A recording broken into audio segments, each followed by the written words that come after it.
마태복음 제8장 1절에서 4절 말씀입니다. 마태복음 제8장 1절에서 4절 말씀 찾으셨으면 우리 같이 읽겠습니다. 시작. 예수께서 산에서 내려오시니 수많은 무리가 따르니라.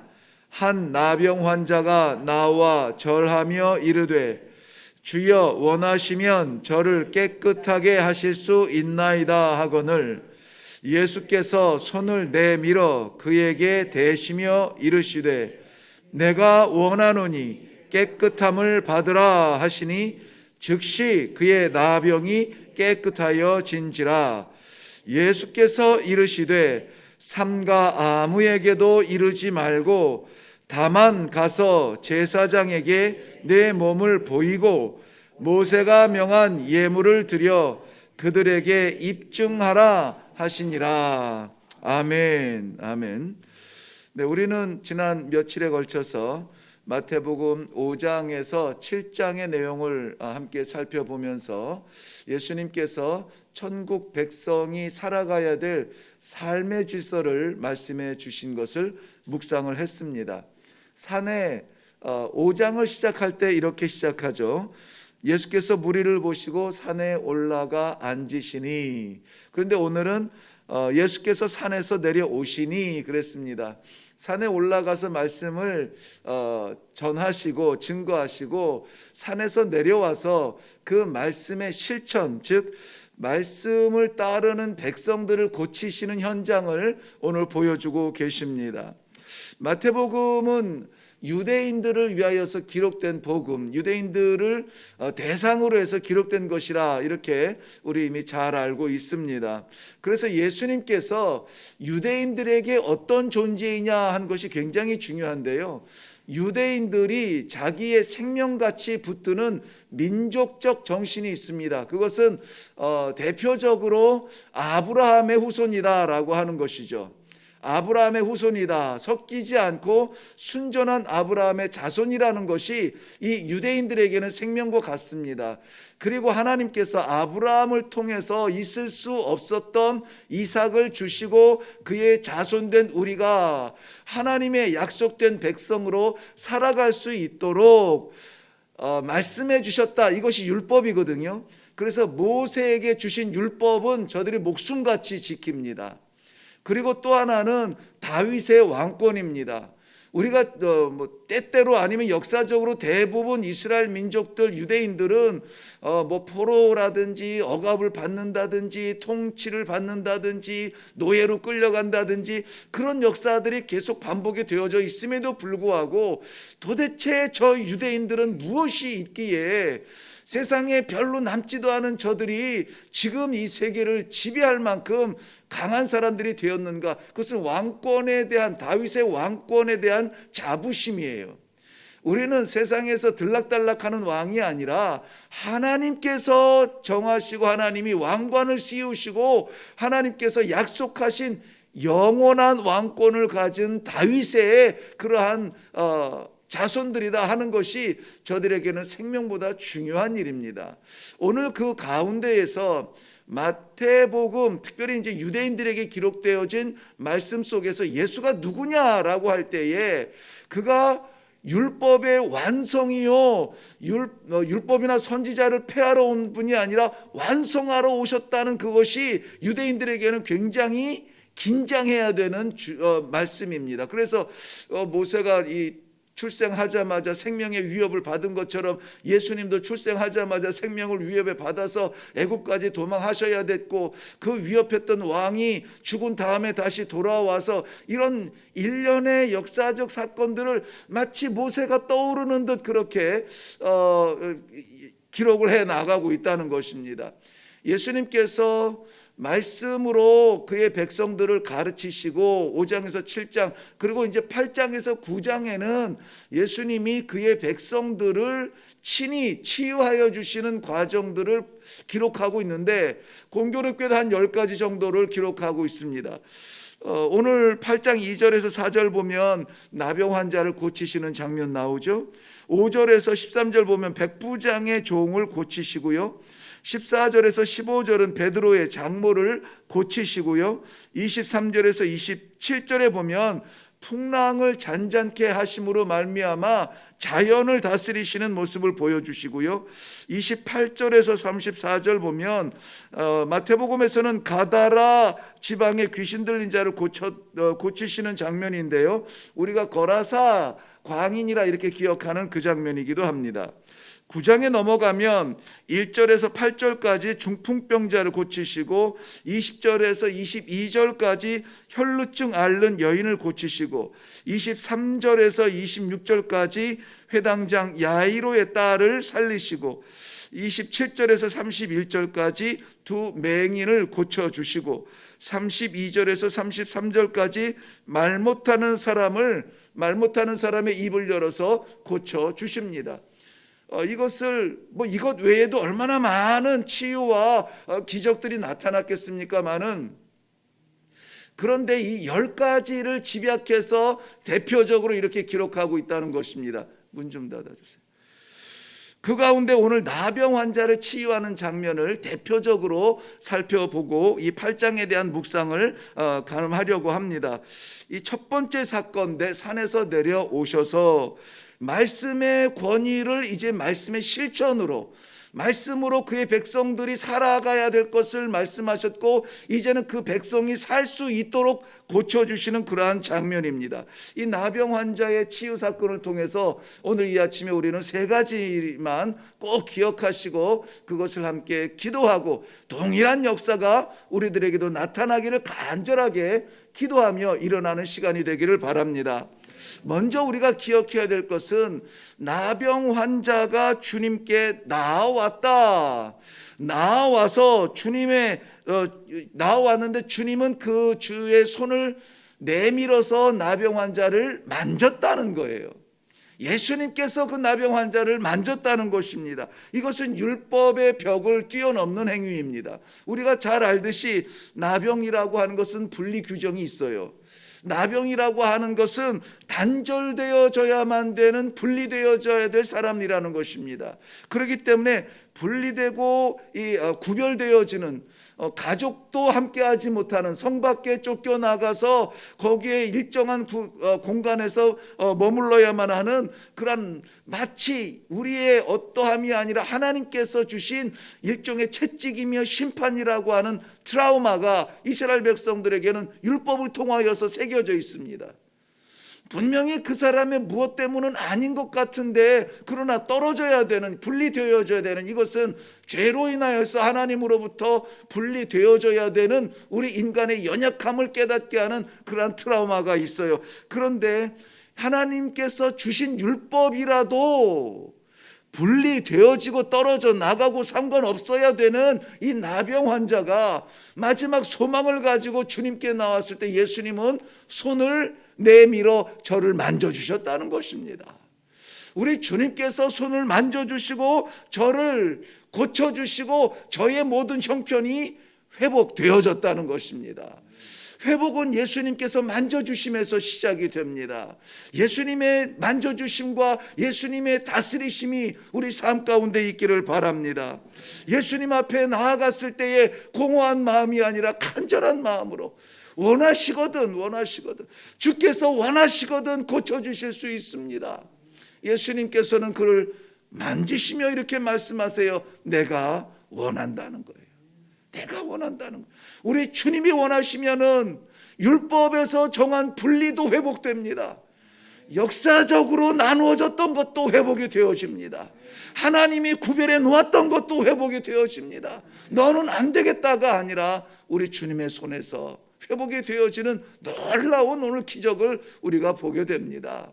예수님께서 내 심령을 만지시고, 예수님께서 내 가정을 만지시고, 예수님께서 내 정신을 만지시고, 예수님께서 복잡한 이 마음을 만져달라고 하는 이러한 믿음을 가지고 오늘 주님 앞에 나아가시기를 바랍니다. 또 하나는 예수님께서 원하신다라고 하는 것인데요, 예수님께서 원하시면 우리가 꼭 기억해야 될 것입니다. 뭐냐면 즉시 나음을 받았다는 거예요. 즉시 치유함을 받았다. 예수님이 원하시면 머뭇거리지 않으세요. 그래, 뭐 이렇게 한번 해봐라. 우리에게 조건을 달지도 않으세요. 우리를 기다리게 하시지도 않으세요. 예수님이 원하시면 오늘 말씀에 보면은 즉시 치유되었다라고 말씀하고 있습니다. 13절에도 보면 백부장의 종을 치유하실 때에도 즉시 치유가 되었다고 말씀하고 있습니다. 말씀 한마디로 모든 이 두려운 질병들이 즉시 치유가 되었다라는 것입니다. 그러나 그것을 느끼고 그것에 대한 감동이 있고 그것에 대한 표현이 있고 이런 우리의 반응이 늦어지는 것뿐이지 하나님께서는 이미 응답하셨는데 우리가 응답을 누리지 못하는 경우가 너무나 많아요. 왜 그렇습니까? 우리가 기대하는 응답이 아닐 때 그렇습니다. 내가 바라던 방향이 아닐 때 그랬습니다. 그런데 오늘 나병 환자 같은 경우는 정말 소망하고 정말 바라는 간절한 마음으로 주님의 만져주심을 사모하며 나아갈 때 주님께서 만져주시고 즉시 이루어졌다는 거예요. 아직 즉시에 대한 이 회복과 치유를 맛보지 못했거든 우리의 반응이 늦어지고 있음을 우리가 깨닫고 우리가 마음껏 믿고 찬송하고 나아갈 수 있는, 선포할 수 있는 그러한 살아있는 믿음의 하루가 되기를 바랍니다. 즉시라고 하는 것은 오늘 성경에서는 at that time이라고 하는 만져주시고 내가 원한다 치유하시는 예수님의 말씀의 시간성을 말하지만 그러나 다른 성경에서는 예수님께서 말씀하시면 반드시 나타난다라고 하는 절대성을 또한 이야기도 합니다. 시간적으로도 우리 주님이 원하시면 미룰 일이 아니십니다. 이미 주님께서 원하시면 이루어집니다. 그런데 이것은 변할 수가 없는 것, 바꿀 수가 없는 것, 누가 이것을 틀을 수가 없는 것, 절대적으로 일어나는 것입니다. 사단이 아무리 이빨을 갈면서 달려들어도 우리 주님께서 정하시고 이루시고 치유하여 주시면, 우리 주님께서 역사하여 주시면 그 무엇도 건들 수 없을 만큼 확실하게 이루어질 것을 믿습니다.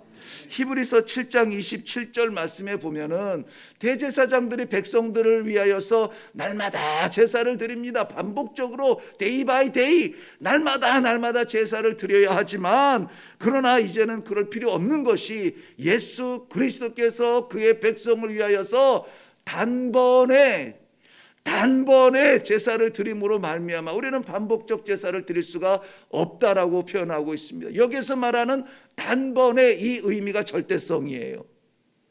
또다시 예수님이 십자가에 달리시고 또다시 예수님이 제물 되실 필요가 없습니다. 단번에 들이심으로 말미암아 완전히 이루어 주셨습니다. 오늘 이 나병 환자의 경우에도 즉시 치유함을 받았다는 것은 단번에 치유함을 받았으며 예수님께서 그렇게 하셨다는 것은 반복될 일이 없이 확실히 치유가 되었다는 것입니다. 예수님 앞에 나아가 예수님의 만지심을 받으시고 예수님의 단번에 치유하여 주시는 이 귀한 기적 같은 신앙의 열매가 오늘 있기를 바랍니다.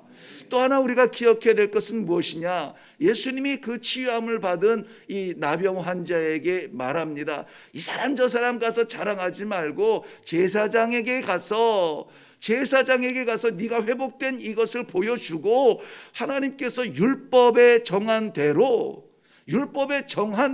그 질서를 따르라고 말씀을 하고 계시는 것입니다. 저는 이 부분이 굉장히 중요하다고 봐요. 만약에 이 분리되었던 나병 환자가 치유함을 받았으면 가장 먼저 달려가고 싶은 것은 제사장이 아니라 가족의 품일 겁니다. 사랑하는 사람의 품이고 그리웠던 자리일 것이고, 그런데 예수님은 율법에서 정한 이 질서를 따르라고 말하고 있습니다.